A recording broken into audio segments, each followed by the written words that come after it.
Morning everyone, Adam here, Going Overland. This week's video I wanted to talk, there's been a lot of hype about EV vehicles, a lot of talk about them. And look, from a lot of the big channels I've been hearing a lot of negative feedback on the EV four-wheel driving and touring sort of thing that might happen in the future. And I just wanted to put my 2 cents in. And before you start judging, let's get into this video and I'll give you a bit of my background so you know I'm not just talking out of thin air.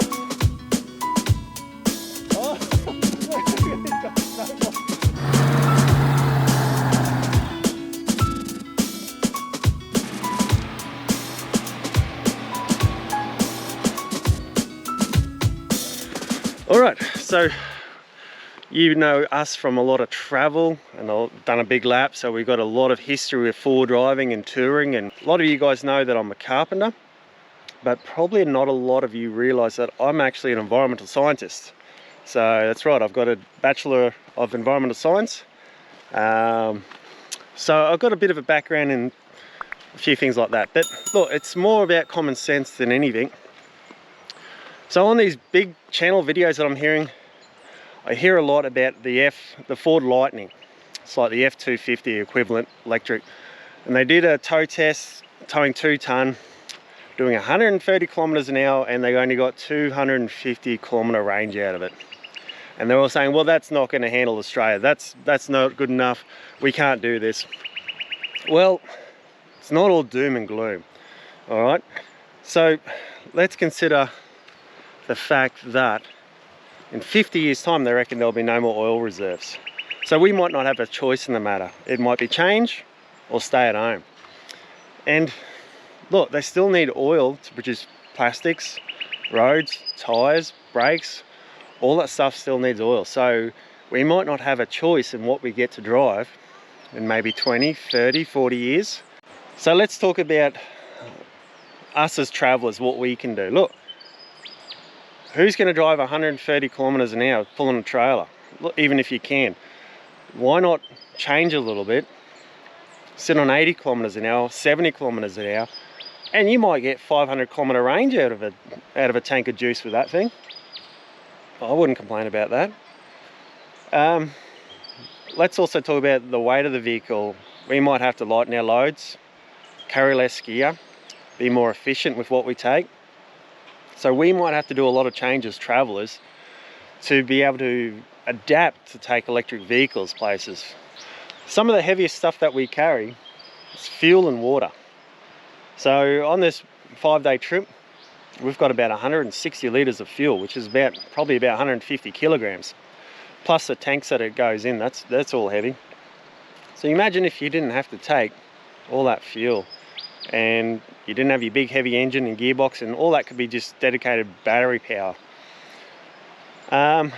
We could also get water out of the creeks, filter that. So you imagine if you could reduce all that weight, you know, a lot more efficiency out of your electric vehicle. So one thing as a traveler and an overlander, caravaner, we run a lot of accessories, and they usually require a lot of battery power. So we might have to change how we do things. We might have to bring an extra battery and solar system for your accessories and not rely off the vehicle battery system, I'd imagine. We might have to run wind generators, water wheels when you're camping beside a beautiful river like this we are here. There's a lot of current there. So you might have to throw a water wheel out and create electricity that way. Also, we might have to bring less electronic gear. Go back to the old ways we might have to. No more travel buddies, air conditioning systems, things like that. We might just have to grin and bear how our fathers and grandfathers used to camp. Back to basics.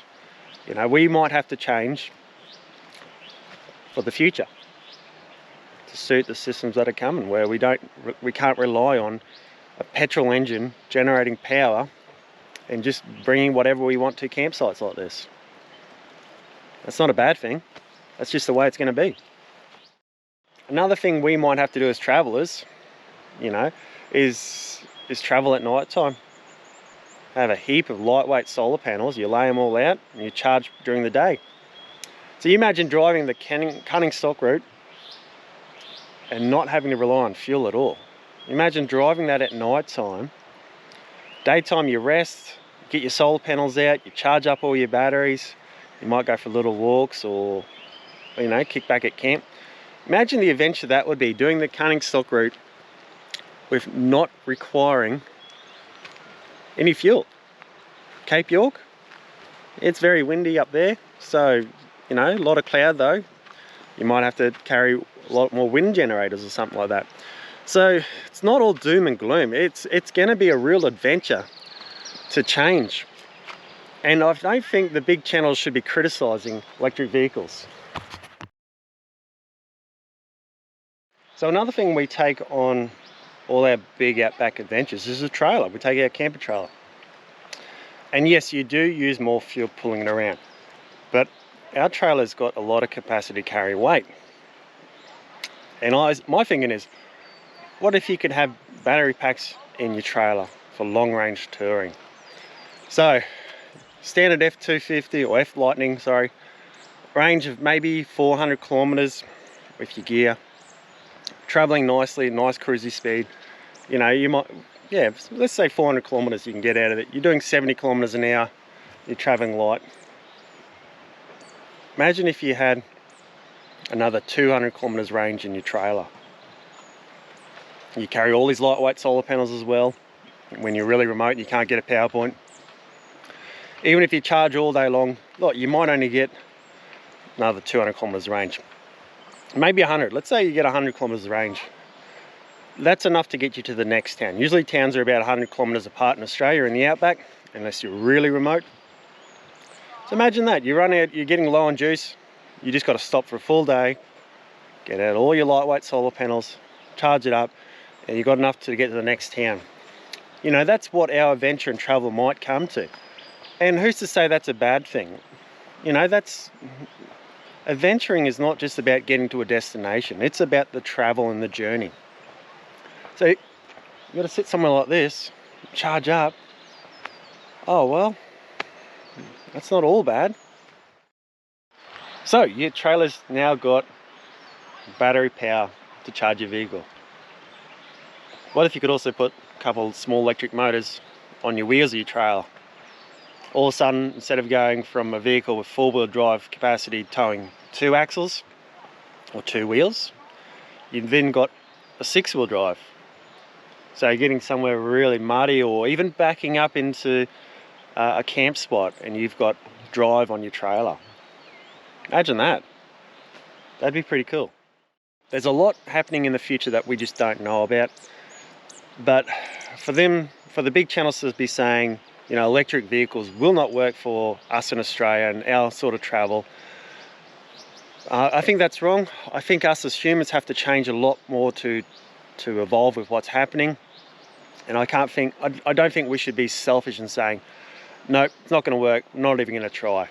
I think that's just wrong. So change is coming, it's in the wind, it's all over the media. I just hope us as travellers and overlanders, we can change with that and we can adapt the technology to suit what we do. Otherwise, we're all just going to be sitting at home watching these old videos. All right, guys, that's my 2 cents. The main thing behind this video is just don't play into the fear of it all. I think the future is going to hold some positive things for remote travel. All right, guys, cheers.